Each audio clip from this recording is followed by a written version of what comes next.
اللہ اللہ اللہ اللہ اللہ۔ دل مصطفیٰ ہر وقت اللہ کا ذکر کرتا ہے،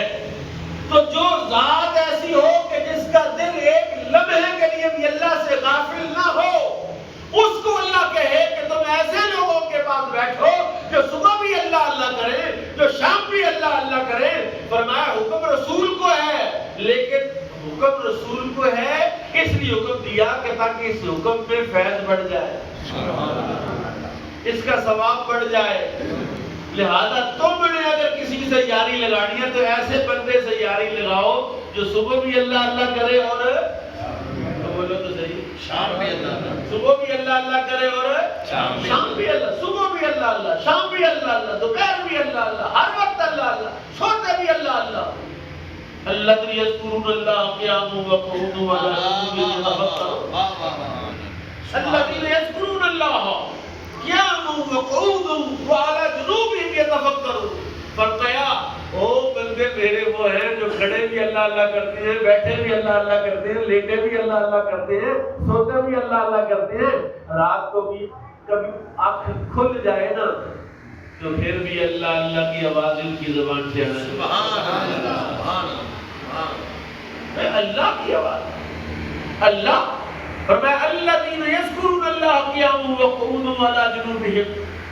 کھڑے بھی اللہ اللہ کریں تو لیٹے بھی اللہ اللہ کریں اور پہلو کے بل لیٹے پھر بھی اللہ اللہ کریں، کیونکہ یہ اس میں اللہ بولے نہیں اس طرح نہیں بولے، اس میں اللہ اللہ اللہ نہیں چاہیے اللہ اللہ۔ اب آپ کو میں جملہ بتاتا ہوں، اس کے بعد آپ نے اللہ کہہ رہے ہیں۔ اللہ وہ ہے جس نے ایک پانی کے قطرے سے آپ کو بنایا،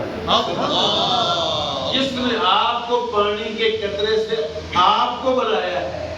دیکھیں تو صحیح کتنے سونے سونے چہرے ہیں، تو وہ خود کتنا سونا ہوگا جس نے اتنے سونے بنائے ہیں۔ وہ اتنا سونا ہے کہ اس سے سونا، وہ تو حسن کا خالق ہے، وہ تو حسن کا مالک ہے، اس کا نام اتنا سونا ہے کہ جب زبان سے اللہ نکلتا ہے تو فرشتے بھی دوڑے آتے ہیں۔ آپ کو پتا ہے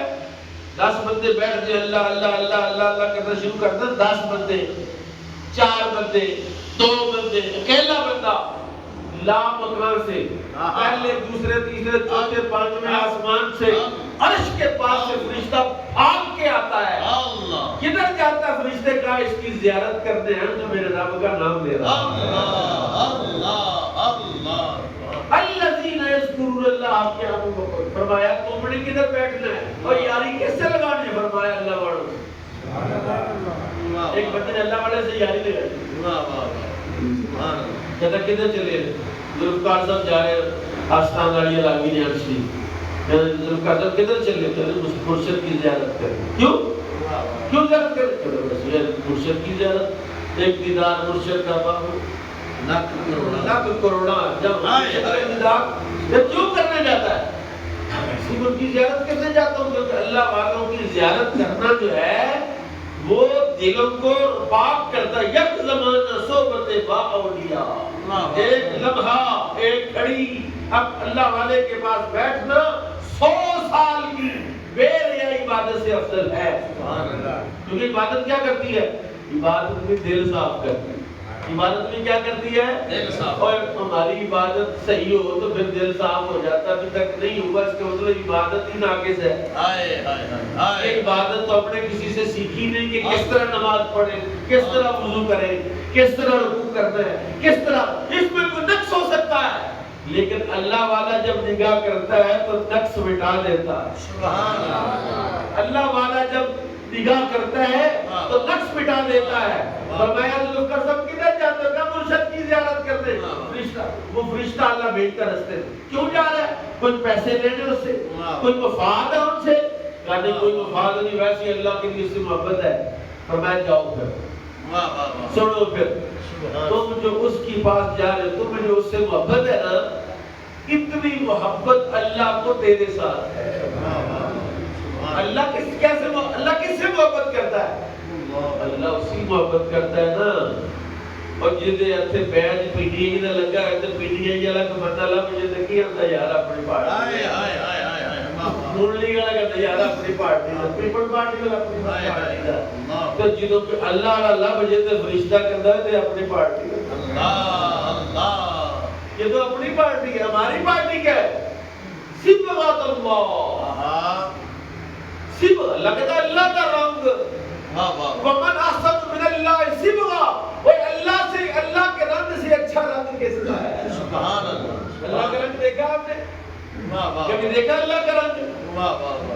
قاضی ثناء اللہ پانی پتی کہتے ہیں اللہ کا رنگ کیا ہے کہا جب بندہ کہتا اللہ اکبر ہاتھ باندھ دیتے کہتے یہ اللہ کا رنگ جب رکوع میں ہوتا کہتا ہے اللہ کا رنگ ہے جب سجدہ کرتا کہتا ہے یہ اللہ کا رنگ ہے جب نماز پڑھ کے نکل کے تو ہے یہ اللہ کا رنگ کیا رنگ ہے فرمایا جب نماز پڑھتا ہے جب ذکر کرتا ہے جب اس کی یاد میں مصروف رہتا ہے اس کے گناہ اس طرح جھڑ جاتے ہیں جیسے گناہ تھے ہی نہیں ذکر الہی دلوں کو زنگ بھی دور کرتا ہے اور چہرے کو بھی صاف کرتا ہے اے منہ کالے پتہ کیوں دے رہے بات بدو کو بدل چہرے کیوں کالے ہوتے ہیں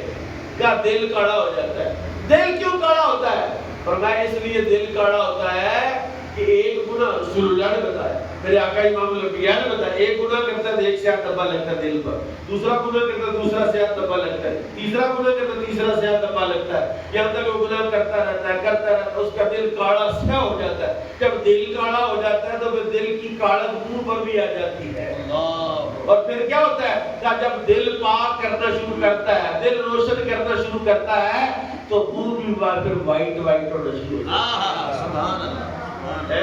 اور رشتہ دیکھن گئے تھے کڑی ایک دا کڑی دا منہ بڑا چٹا سی چمکدا سی اور ماسی نے بھوکی نے پوچھا کہ تیرا منہ بڑا چٹا کریم نہ کہ کہتے ہیں میں کا جل پڑی ہائے ہائے واہ وہ نے دیکھا تو کالی شاہ سے کے پتر کو چار کرتا بنداتا جو دا اثر توڑ دے رہی ہے اور یہ اللہ والے جو ہیں ان کو کریمیں لگانے کی ضرورت نہیں ہوتی یہ جب اپنے رب کا ذکر کرتے ہیں چہرے بھی روشن ہو جاتے ہیں دل بھی روشن ہو جاتے ہیں وَاصْبِرْ نَفْسَكَ مَعَ الَّذِينَ يَدْعُونَ رَبَّهُم بِالْغَدَاةِ وَالْعَشِيِّ يُرِيدُونَ وَجْهَهُ محبوب ان کے پاس بیٹھنا ہے چودھری عباس صاحب اندر آ جاؤ نہیں کچھ کہتے تو يُرِيدُونَ وَجْهَهُ فرمایا کہ وہ يُرِيدُونَ وَجْهَهُ اللہ کی رضا کے طلبگار ہیں اللہ اس کی طلبگار ہے اللہ کی رضا اللہ کی رضا کے طلب ولا تعدوا عیناک عنہم اب دیکھ رہے یہاں بیٹھے بیٹھے کوئی بندہ یہاں سے گزرے گا تو سارا چہرہ ہے کہ ادب کر کوئی پیچھے گزار سارا بڑھ کے اللہ کہتا ہے ولا تعدوا عیناک عنہم محبوب یہ جو اللہ والے ہیں نا جب تو ان کو دیکھے بنے ان کو دے اللہ لیکن ادھر ادھر دیکھنے کی ضرورت ہے نہیں اپنی آنکھوں کو ان سے مت پھیر ولا تعدوا عیناک عنہم اور جس کو میرے آقا دیکھ لے حضرت بھائی مستعملی کے بارے میں یہ آیا کہ جس کو دیکھتے تھے نا وہ اللہ والا ہو جاتا تھا ایک بزرگ یہ جنگ میں غلام حسین صاحب کسی عیسائی کو دیکھ لیتے کلمہ پڑھ لیتے کسی عیسائی کو دیکھتے انگریز کی عدالت میں مقدمہ ہو گیا کہ بندہ تکشائی سے مسلمان کرتا ہے انگریز نے بلا لیا درس نے کہا بابا جی تو اڈتے الزام ہے زبردستی کلمہ پڑھاتے کہتا نہیں زبردستی کلمہ نہیں پڑھاتا ہے انہوں نے کہا کیوں کہا یہ جو بندے عدالت میں کافی لوگ کٹھے ہو گئے نا ہندو بھی سکھ بھی عیسائی مسلمان بھی اب بابا کا وہ آیا کیا بن گیا آج تک جیل ہوئی ہے انگریز ہے سکھ جج ہے انگریز جج ہے بابا مسلمان اور مسلم کا قابو آ گیا اس نے کہا آپ زبردستی کلمہ پڑھاتے ہیں کہا نہیں زبردستی پڑھاتا کہا کیسے کہا ایسے نگاہ کی ایسے ان کو کس نے کہا کلمہ پڑھو سارے مجموعی کلمہ پڑھ سبحان اللہ سامنے وکیل کھڑے تھے لیکن انہوں نے کہنے کیا کلمہ پڑھو انہوں نے بھی کلمہ پڑھو وہ جج رہیں گے وہ دوڑنے لگی پوچھتے ان کا کلمہ تو انہوں نے کہنے کیا کلمہ پڑھو ساری عدالت ہی کلمہ سبحان اللہ یہ اعتراض یہ کیا کہ یہ اللہ والے کی یہ شان ہے تو پھر نبی پاک نے ابو جہل کی طرف نہیں دیکھا اس نے کیوں نہیں کلمہ پڑھا نبی پاک نے ابو لہب کی طرف دیکھا تو اس نے کلمہ کیوں نہیں پڑھا؟ اس کا مطلب اس بزرگ کی گستاخی کی یا اپنا مثلا سہواگ کی نگاہ نبی کی نگاہ سے زیادہ تیز ہے، زیادہ پاک ہے؟ فرمایا نہیں، ایسی بات نہیں ہے، ایسی بات ہرگز نہیں ہے۔ بات یہ تھی کہ جن جو کلمہ نہیں پڑھ سکے ان کے دل میں اصل میں بغض مصطفیٰ۔ کفر چھوٹی چیز ہے لیکن اللہ والے کا بغض جو ہے وہ نسلیں برباد کر دیتا ہے۔ اور جس کے دل میں رسول اللہ کا بغض ہو، جس کے دل میں امام الانبیاء کا بغض ہو، اس کو ایمان کیسے مل سکتا ہے؟ میں قرآن کی ایک آیت پڑھتا ہوں سورۃ توبہ کی،